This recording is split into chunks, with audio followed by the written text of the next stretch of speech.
salahnya fatal, ya memang harus dibenarkan. Tetapi kalau kesalahan itu ternyata ada versi lain yang dibolehkan, ya kita kan sebelum kita kecelik, maka kita memang ya itulah harus mempunyai ilmu yang banyak itu seperti itu supaya menjadi jembar dada nih, lapang dada. Mitra Persada yuha den palingi wahyu sapa den paringi wahyu ilaihim maring rijalan fas'alu rijalan tegese dudu malaikat. Fas'alu mongko takono sira kabeh ahla zikri ing ahli zikir. Ditafsiri al ulama bit Taurat wal Injil, para ahli ilmu dalam kitab Taurat maupun Injil. In kuntum lamun ana sapa sira kabeh iku la ta'lamuna ora ngerti sapa sira kabeh zalika ing mengkono ya pengetahuan. Fa innahu mongko setuhune utawi ahla zikri iku ya'lamuna ngerteni sapa ahla zikri hu ing Kanjeng Nabi utawa ing ilmu utawa ing Al-Qur'an. Wa antum lan utawi sira kabeh iku ya ila tasdiqih maring benerne ahla zikri tegese ulama Taurat dan Injil iku aqrabu luweh parek min tasdiqil mukminina dibanding pembenarane wong-wong mukmin bi Muhammadin kelawan Kanjeng Nabi Muhammad sallallahu alaihi wasallam. Jadi sebenarnya tentang diri Kanjeng Nabi itu ahli kitab itu lebih tahu, karena berdasarkan kitab suci mereka yang asli itu. Bahkan disebutkan dalam Al-Quran di 2 tempat ya, alladzina atainahumul kitaba ya'rifunahu kama ya'rifuna abna'ahum. Jadi yang mereka yang kami beri kitab itu lebih tahu tentang Kanjeng Nabi Muhammad SAW dibanding ya, pengetahuannya itu lebih mendalam tentang Kanjeng Nabi sebagaimana mereka mengetahui terhadap anak mereka sendiri. Jadi orang tua itu terhadap anak kan pengetahuannya banyak, tahulah itu watak watu gitu ya, kekurangannya, kelebihannya, itu keahliannya apa begitu kan, tahu karena sehari-hari sejak kecil awor kan. Ahli kitab juga begitu, tahu betul lahirnya di Makkah, hijrah nanti di Madinah, dia ada tanda-tandanya gitu. Jadi tahu, tetapi mereka tidak mau beriman itu bukan karena tidak tahu, tapi karena hasud. Disebutkan di Al-Quran itu karena alasannya adalah hasud, tidak suka gitu. Orang itu kalau sudah tidak suka kepada orang lain, orang lain itu berbuat apapun, sebaik apapun, tetap saja namanya tidak suka, namanya tidak suka. Nah, inilah penyakit hati manusia. Innama ya'kulul hasadu al hasanata kama ta'kulun narul hatoba. Jadi hasud itu bisa menghapus kebaikan-kebaikan sebagaimana api itu menghapus kayu bakar.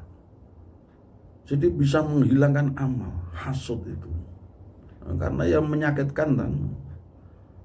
Namanya kita sudah berbuat sebaik mungkin, masih saja dia ndak benar, ndak suka, pokoknya ndak ada ketertarikan. Yang namanya hasud, dengki. Makanya ancamannya ya menghapus kebaikan. Kita ini sebenarnya seharusnya membiasakan diri dengan yang namanya nrimo ing pandum. Setiap orang itu mempunyai kelebihan dan tidak usah kita hasut atau dengki. Wong namanya jatah rizki atau jatah keutamaan, kelebihan itu diberikan pada masing-masing kita. Tidak usah kita iri kepada orang, hasut sama orang. Sudah, itu bagian kita itu ada sendiri. Allah memberi bagian untuk kita sendiri, ini ada. Tanggane mobilnya anyar, panas. Tanggane TV-nya anyar, panas. Tanggane iso beli ini, panas. Akan menjadi penyakit. Dan kalau penyakit psikis ya, penyakit dalam tubuh ini, penyakit psikis ya, kejiwaan, itu akan mempengaruhi fisik kita.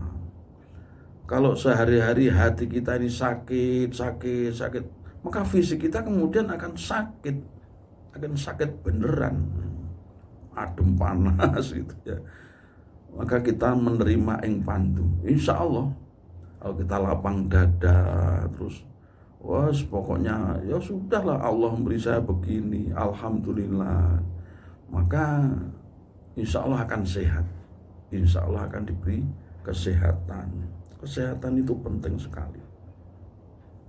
Fas'alu ahla dzikri in kuntum la ta'lamuna, lamun sira kabeh itu kalian tidak mengetahui.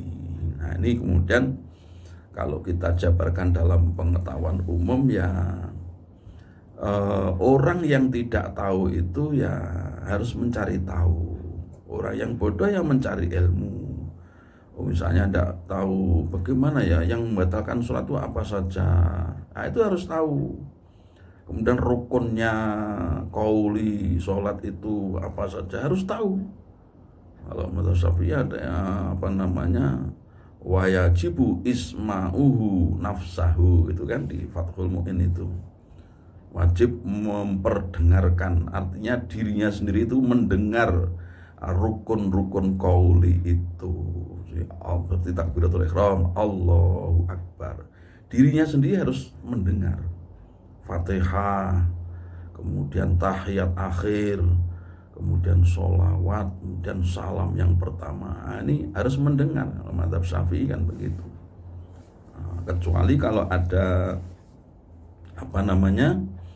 tetangga kita sedang mantu gitu kan, ada soundnya yang mengganggu sholat kita kan, nggak kedengaran, nggak masalah itu kalau dalam keadaan pendengarannya itu sehat, shahihas sam'i, pendengarannya sehat. Kemudian rukun fi'li itu yang bersifat perbuatan, seperti ruko, bagaimana caranya ruko, caranya sujud ya, ada 7 anggota yang harus dipraktekkan di situ ya. Ketika sujud itu, kemudian duduk di antara 2 sujud, duduk tasyahud awal, tasyahud akhir. Kalau tasyahud awal itu kan sunat ya. Kemudian ketika membaca Fatihah ya, gerakan-gerakan yang wajib itu ada. Kecuali lagi kalau sedang sakit, maka ya sebisanya. Kemudian mitra persada bil bayyinati ay muta'alliqun bi mahdhufin ay arsalnahum bil hujjatil wadihati. Allah mengutus para nabi itu bil bayyinat ay bil hujjatil wadihati, dengan hujjah yang nyata. Tadi ilari jalan gitu ya. Kenapa para nabi itu laki-laki, kok tidak ada yang perempuan? Ya, para ulama menyebutkan kelebihannya. Seperti dalam kitab Ar-Rusul war Risalat itu ya. dijelaskan di situ ya, Nabi itu kan juga kadang perang, kadang apa. Kalau wanita kan ada hamilnya, ada datang bulan dan seterusnya, lemah fisiknya. Para nabi itu laki-laki, laki-laki punya kekuatan yang lebih. Kalau laki itu ya nggak gampang nggak gampang seperti wanita lah pokoknya. Itu diantaranya disebutkan oleh para ulama itu. Allah alam. Jadi ya Allah langsung menghendaki sedemikian. Para rasul, para nabi itu terdiri dari kaum laki-laki dan banyak yang lainnya. Kelebihannya laki-laki. Wazuburi ayil kutubi lan piro-piro kitab. Jadi para nabi diutus oleh Allah dengan hujjah dan dengan kitab suci. Ada yang yang menerima kitab suci itu ya sebagian ya, tidak semuanya. Jadi para nabi, para rasul itu diutus oleh Allah itu dengan hujjah. Misalnya untuk menguatkan kenabiannya, untuk meyakinkan umatnya bahwa dia seorang utusan. Misalnya dengan mukjizat, Nabi Nuh dengan perahunya, Nabi Musa dengan tongkatnya, Nabi Ibrahim itu dibakar tidak mempan, Nabi Isa bisa menyembuhkan penyakit supa, bisa menghidupkan orang yang mati dengan izin Allah. Kanjeng Nabi Muhammad SAW diberi mukjizat berupa Al-Quran, atau kelebihan yang lain seperti kayu bisa ngomong, podium bisa ngomong, binatang bisa ngomong. Banyak sekali itu kita baca di Dalailun Nubuwah karangan Imam Al-Baihaqi. Di sana banyak sekali luar biasa yang luar biasa, jadi luar dari kebiasaan. Itu bukti bahwa para rasul itu dipilih Allah betul-betul menjadi utusan dalam rangka memberi rahmat manusia. Kita ini seandainya tidak ada Kanjeng Nabi SAW, bagaimana? Tidak bisa caranya sholat, tidak tahu cara ini boleh, nggak boleh dimakan, tahu bagaimana berzina dilarang, mencuri dilarang. Karena yang dilarang oleh Allah itu ada hikmahnya, ada kemaslahatan, ada positifnya. Semua yang dilarang itu ada bahayanya. Jadi Allah itu menghendaki manusia itu ya sehat, kemudian tidak menemui kebahayaan, tidak menemui hal-hal yang membahayakan, yang memberi mafsadah kepadanya. Allah itu seperti itu, membuat manusia ini wujud, kemudian diberi sarana-sarana untuk mempertahankan kewujudannya. Orang yang melaksanakan wudhu misalnya, orang yang melaksanakan wudhu itu ya debu-debunya hilang karena berwudhu kan. Kemudian dibasuh 3 kali dengan secara sempurna, menghapus dosa, menghapus kesalahan. Kemudian melaksanakan sholat juga itu dilihat dari segi kesehatan, menyehatkan sekali. Sholat malam gitu kan. Kalau malam, tengah malam bangun gitu kan, yang tadinya badan ini diam saja, kemudian digerakkan dengan sholat tahajud, sholat malam. Itu menjadi sehat. Qobliyah subuh dimotivasi pahalanya lebih bagus dibanding dunia dan seisinya. Hanya 2 rakaat. Sholat subuh supaya pagi-pagi benar. Orang bangun pagi sehat, badannya terengginas gitu kan. Jadi ada ibadah-ibadah ini yang kita hubungkan dengan kesehatan fisik kita, itu ada hubungan, ada faedah. Dan faedah sholat ya menghapus dosa, termasuk amal yang dihisab pertama kali. Bahkan kita disuruh sholat itu dalam rangka mencapai kebahagiaan, kabejan. Ya. Hayya 'alal falah. Muadzin mengatakan, ayo menuju keberuntungan. Jadi orang yang sholat itu memperoleh keberuntungan.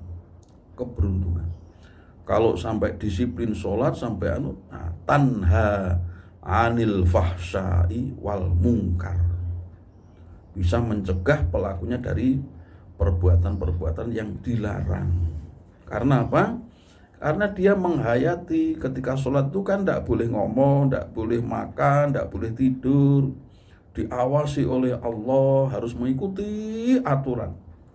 Ketika sholat ini memberi pengaruh kepada seseorang, dia di luar sholat, ketika tidak sholat, dia merasa diawasi.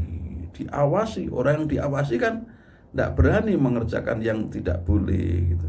Ini tujuannya. Ya, termasuk amal yang dihisab pertama kali, fa'in soluhat faqad anjaha, atau soluha sairu amali. Jadi amal-amal lainnya ikut baik karena sholatnya baik.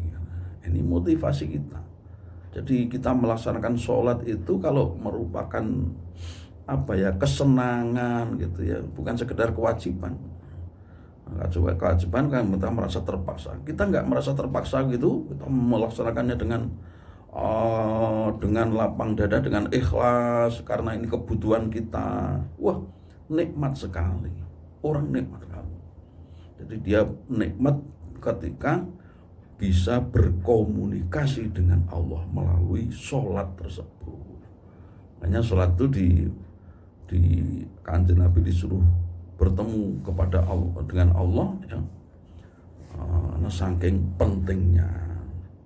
Bil bayyinati waz zubur wa anzalna lan nurunake sapa ingsun Allah ilaika maring sira Muhammad adzikra ayil qur'ana. Allah juga menurunkan Al-Qur'an litubayyina. Quran itu litubayyina supaya mertelaake sapa sira Muhammad linnasi kanggo manungsa ma ing barang nuzila kang den turunake apa ma ilaihim maring nas fihi ing dalem ma utawa ing dalem Al-Qur'an minal halali saking halal wal haramilan haram. Jadi dengan Al-Qur'an itu Kanjeng Nabi diperintahkan supaya menjelaskan pada manusia apa yang halal, apa yang haram. Kalau kita lihat sudah diteliti, apa yang dihalalkan untuk manusia ini lebih banyak jumlahnya dibanding apa yang diharamkan. Jadi yang diharamkan itu ya sedikit sebenarnya. Jadi manusia itu, ya Allah tahu lah manusia itu keinginannya begini. Jadi yang halal itu lebih banyak. Yang haram itu ya yang membahayakan tadi, membahayakan betul, membahayakan manusia. Misalnya kenapa diharapkan melihat lain jenis dengan syahwat, pokoknya kalau terlalu lama ya karena berbahaya. Di situ setan masang jemparing, masang kuda-kuda, nanti akan menimbulkan orang kepengen padahal tidak boleh kan. Itu dilarang, ditahan. Berzina juga begitu. Allah tidak sekedar melarang, memberikan jalan keluar. Jalan keluarnya adalah melalui pernikahan. Dan orang yang menikah itu kan gimana ya, merawat diri sendiri aja butuh biaya banyak, apalagi merawat istri dan anak. Allah memberi karunia dengan menikah itu iyakunu fuqara'a yunihimullahu min fadli. Kalau dia miskin dikayakan oleh Allah, dicukupkan oleh Allah. Nah, setiap sesuap nasi yang dimakan istri merupakan sedekahnya suami. Orang yang bersedekah diganti oleh Allah. Banyak kalau orang menikah kemudian punya motor, punya rumah, punya anak, punya pekerjaan, nah, itu termasuk karunia dari Allah. Bukan semakin miskin, namun semakin kaya.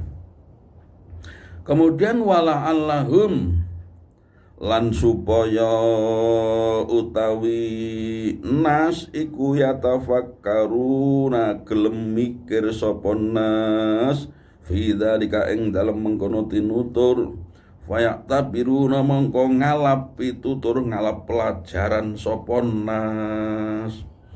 Ya kita supaya disuruh mikir gitu. Oh iya ya, Al-Qur'an ini turun kepada kita ini dalam rangka menyelamatkan kita, memberikan jalan-jalan keluar dari persoalan-persoalan hidup kita, menuntun kita ke jalan yang benar, sehingga dengan mengikutinya menyebabkan kita diridhoi oleh Allah. Jadi manusia ini pirantinya ini sudah lengkap, Al-Quran, Al-Hadis, lengkap gitu. Siapa yang mengikuti keduanya maka tidak akan tersesat, tidak akan kejongor, tidak akan tersesat, salah jalan. Orang yang sesat, yang tersesat itu karena salah jalan, karena tidak mengikuti Al-Quran atau As-Sunnah ini atau hadis Nabi Sallallahu Alaihi Wasallam. Nah, kemudian dinamakan jalan lurus karena ya kalau Profesor Hamka itu menerangkan jalan yang lurus itu jalan yang cepat nyampe. Jalan belak-belok, mundak-mandek ya ndak cepat nyampe. Jalan lurus itu cepat nyampe tujuan. Afa amina ana ta mongko iman sapa alladzina wong akeh makaru kang gawe makar sapa alladzin as-sayyiati ing pira-pira ala bin nabi kelawan jeung Nabi sallallahu alaihi wasallam fi darin nadwati ing dalam jenenge darun nadwah suatu tempat min taqyitihi au qatlihi au ikhrajihi ya, berupa rencana pembunuhan, pengusiran. Kama kaya barang dzikira kang tinutur apa mafil anfal ing dalam surat Al-Anfal. Surat Al-Anfal itu juz 9 ya. Ayyah sifa ing yento ngeremake benamake sapa Allah Gusti Allah bihim kelawan alladzin al-ardha ing bumi kakoruna kaya korun itu kan dikerem nih, didelep nih ke dalam bumi beserta hartanya ya. Fa khosafna bihi wa bidarihil ardha. Hukuman Allah untuk korun. Jadi orang kaya tadinya dia miskin, kemudian rajin ibadah, kemudian minta kepada Nabi Musa, kula jangan suwune datang Gusti Allah supaya kula niku sugih. Nabi Musa sudah mengingatkan, kalau kamu mau sugih nanti lupa lo. Pun mboten, pokoke kula insyaallah pokoke kula nek sugih panggah kelingan Gusti Allah. Ternyata ndak kelingan setelah kaya. Maka dia dikerumuni oleh hartanya sehingga sibuk, sehingga lupa dengan Allah. Jadi kadang-kadang orang itu dibuat miskin oleh Allah itu ada hikmahnya. Mungkin kalau dia diberi kaya mungkin berbahaya. Walaupun orang diberi kaya ternyata ya nggak bagus-bagus juga. Tetap malah suka melupakan Allah. Maka beruntunglah orang yang miskin itu.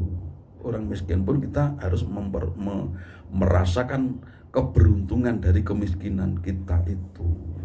Ya, nanti hisabnya lebih cepat. Orang miskin tapi beriman ya. Hisabnya yang dihisab sedikit karena tidak punya harta kan. Kemudian orang miskin itu biasanya dekat dengan Allah kan. Memintanya kepada Allah betul-betul ya, sungguh-sungguh. Orang miskin itu biasanya sifatnya bagus ya, tawadhu, sopan. Ya karena kalau apa yang dibanggakan tidak ada kan. Nah, kalau orang kaya mungkin lupa dengan Allah, kemudian mungkin tidak dekat dengan Allah sebagaimana dekatnya orang miskin dengan Allah, karena apa yang diinginkan sudah terpenuhi kan. Maka dengan kemelaratan atau kemiskinan itu ya juga harus bersyukur. Allah menjadikan kemiskinan saya mudah-mudahan ada manfaatnya. Ya pasti ada manfaatnya, pasti, bahkan banyak manfaatnya. Au ya'tiyahu utawa nekani hum ing nas apa al-adzabu siksa min haitsu la yashuruna, saking sekirane ora rumangsa sapa nas ay min jihatin la tuhtiru bibalihim, dari arah yang tidak diduga sebelumnya. Jadi orang-orang yang berusaha mengusir Kanjeng Nabi yang berdasarkan pertemuan di Darun Nadwah ini, di Mekah ini, berusaha untuk membunuhnya, apa merasa aman dari ancaman, yaitu berupa siksaan yang tidak diduga sebelumnya, yang tidak mereka duga sebelumnya. Ya harusnya ya manusia ini senantiasa waspada, tidak usah berencana untuk membuat keburukan pada orang lain. Lesan saja supaya dijaga, harta juga jangan sampai menyengsarakan orang lain, bahkan pangkat jabatan jangan sampai tidak membuat maslahah bagi orang lain. Au yakhudha utawa ngenani hum ing nasfi taqallubim ing dalem bola bali ing dalem budalan utawa pelungane nas kanggo dol tinuku, famahum mongko ora utawi nas iku bimukjizina kelawan wong-wong kang ngalahake bifa itil azab, wong-wong kang iso menghindar dari siksaan. Inilah mitra persada, kita diperintahkan untuk waspada terhadap kehidupan ini. Kita menjalani yang diperintahkan oleh Allah dalam rangka menyelamatkan diri kita dari ancaman Allah. Mudah-mudahan kita bisa memetik pelajaran dari apa yang kita pelajari hari ini. Tafsir Jalalain surat An-Nahl ayat 43 dan seterusnya tadi. Ini di juz 14. Pertama pelajaran yang kita ambil, Allah tidak membiarkan manusia hidup sendirian, tetapi juga menyertai dengan wahyu, bahkan mengirim para rasul, mengutus para rasul, mengirim kitab suci, memenuhi kebutuhan manusia dengan sarana-sarana yang diperlukan untuk mempertahankan hidup. Kemudian merasa khawatirlah orang-orang yang berseberangan dengan ajaran Allah, karena kesempatan minta ampun itu masih ada. Kalaupun ternyata melakukan keburukan, supaya segera minta ampun atau bertaubat. Demikian mitra persada, mudah-mudahan ada manfaatnya. Wallahul muwaffiq ila aqwamit thoriq. Wassalamualaikum warahmatullahi wabarakatuh.